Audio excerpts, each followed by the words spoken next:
Hello everyone, this is the next class of previous topic, that is microorganism. Okay, note. So we will study about note only. Okay, note. Some microorganisms are cause of different diseases and they are called harmful microorganism. कुछ micro organism disease को पैदा करते हैं, उनको हम बोलते हैं harmful micro organism. Example of micro organism diseases. कुछ हम लोग हार्मफुल डिजीजेज के बारे में जानेंगे यहाँ पे. HIV, AIDS, tuberculosis, bread moulds. Okay, second, example of useful micro organism. कुछ माइक्रो ऑर्गेनिज्म ऐसे भी हैं जो कि हमारे यूज में आते हैं और वो हमारे लिए लाभदायक हैं, जैसे lactobacillus bacteria and azotobacteria. Two type of bacteria, उनको हम लोग हमारे यूज में आते हैं वो, एंड वो हमारे लिए लाभदायक हैं.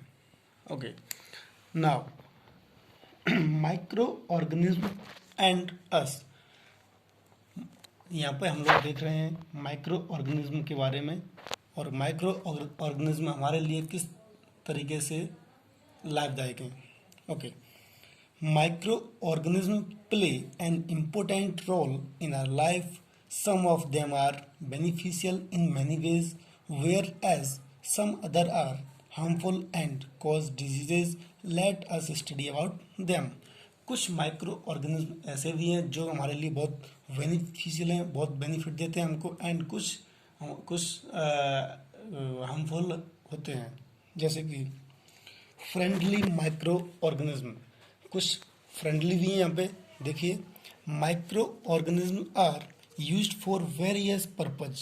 माइक्रो ऑर्गेनिज्म का जो यूज़ होता है वो हम डिफरेंट और वेरियस पर्पज के लिए करते हैं, जैसे कि they are used in preparation of curd, bread and cake. They are also used in cleaning up of the environment. Okay. Now, making of curd and bread. Curd means दही. दही और bread को किस तरीके से बनाते हैं यहाँ पे बताएंगे.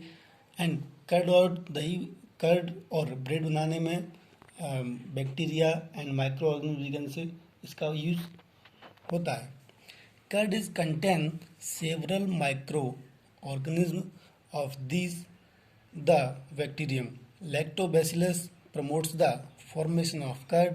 It is multiplies in milk and convert it into curd. Bacteria are also involved in the making of cheese, pickle and many other food items.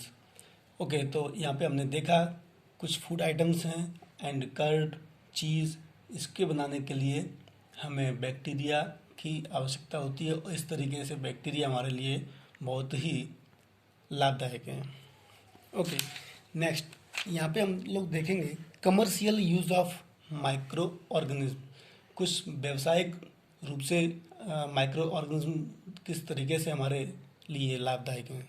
Okay, micro organism are used for the large scale production of alcohol, wine and acetic acid.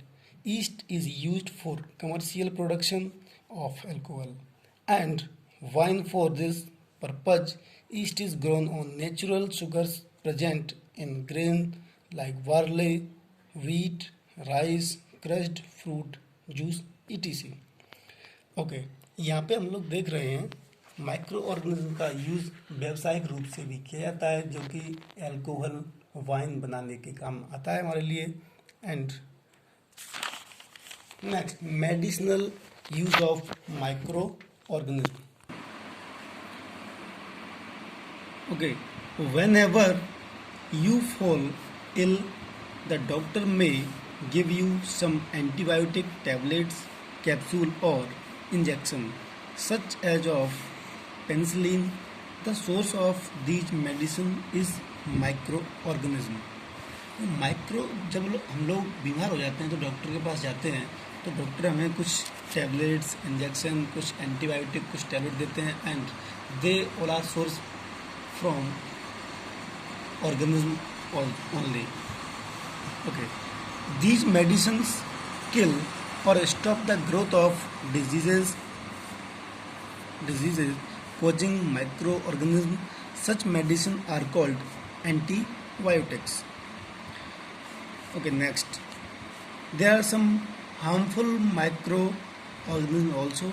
So now we will study about them. Microorganisms are harmful in many ways. Disease causing microorganism in humans. Okay, हमारे अंदर कौन कौन से micro organism जो कि disease पैदा करते हैं देखते हैं यहाँ पे. Pathogens enter our body through the air we breathe, the water we drink, or the food we eat.